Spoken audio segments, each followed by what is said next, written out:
আসসালামু আলাইকুম এভরিওয়ান। সবাইকে নতুন একটি ভিডিওতে আবারও স্বাগতম। সামনে যে ফলগুলো দেখছেন আসলে এই ফলগুলো দেখানোর জন্য আজকের এই ভিডিওটি না। আজকের ভিডিওটি করছি আমার একটা বাস্তব অভিজ্ঞতা নিয়ে। জানি না এর আগে বগুড়া চারমাথার এ ধরনের কারো কোনো অভিজ্ঞতা আছে কি না। যেটা আমার সাথে হয়েছে সেটা আপনাদের সাথে শেয়ার করার জন্য আজকের ভিডিওটি। যেটা বললাম, গত সপ্তাহে আমি বগুড়ায় এসেছিলাম আমার একটা অফিসিয়াল কাজে। তো যথারীতি কাজ শেষে একটু তাড়াও ছিল। আমার সাথে আমার একটা কলিগ ছিলেন।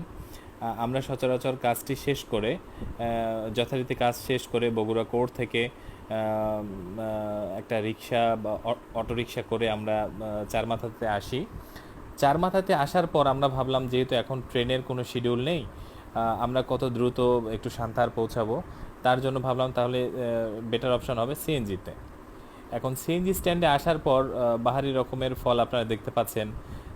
ফল দেখতে দেখতে আমার তো চোখ জুড়িয়ে গেল। ভাবছিলাম যে এখান থেকে কিছু ফল সংগ্রহ করব। তো আবার ভাবলাম আমাদের সান্তাহারে এলে তো ফলের নানা ধরনের ফলের সমারোহ থাকে। তো বেটার হবে সান্তাহারে গিয়ে নেয়া।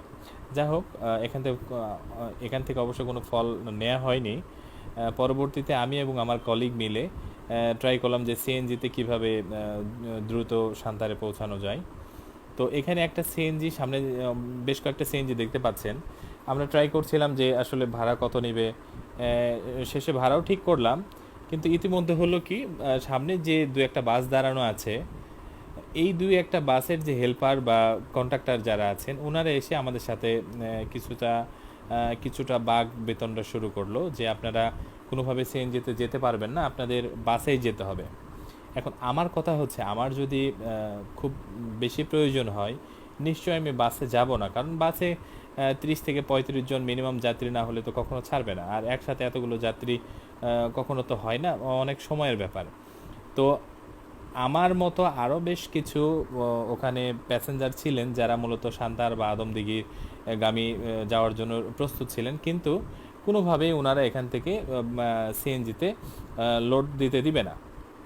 তো এখন আমার কথা হচ্ছে এটাই, বা আজকের ভিডিওটির প্রসঙ্গটি এটাই, আমার যদি প্রয়োজন পড়ে আমি কেন যেতে পারবো না? আমি একাই যাব না, যদি এমন হয় যে রিজার্ভ নিয়ে আমি চলে গেলাম, কিন্তু ওনারা এটাও করতে দিবে না।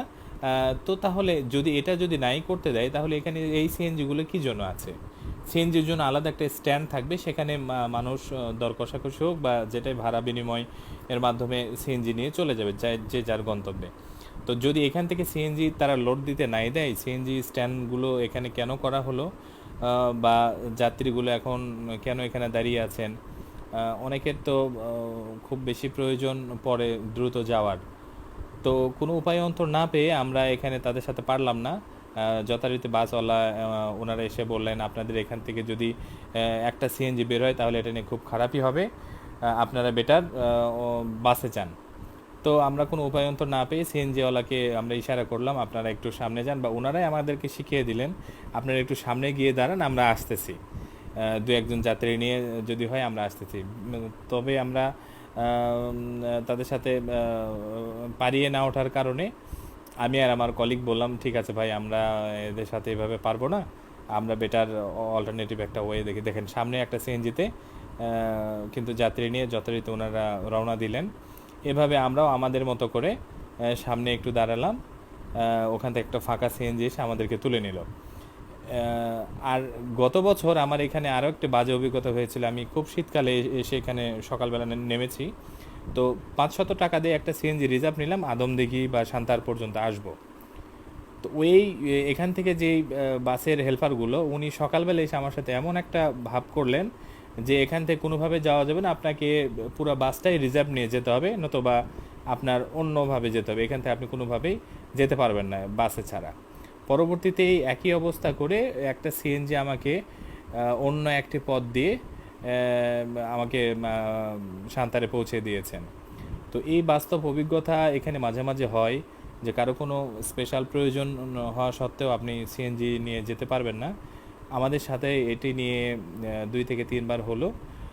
তো সময় পেলাম ভিডিওটি করে আপনাদের সাথে শেয়ার করার, বা এরকম যদি কোনো কারো বাস্তব অভিজ্ঞতা থাকে আপনারা কমেন্টে লিখে জানাতে পারেন। ধন্যবাদ সবাইকে, ভালো থাকবেন।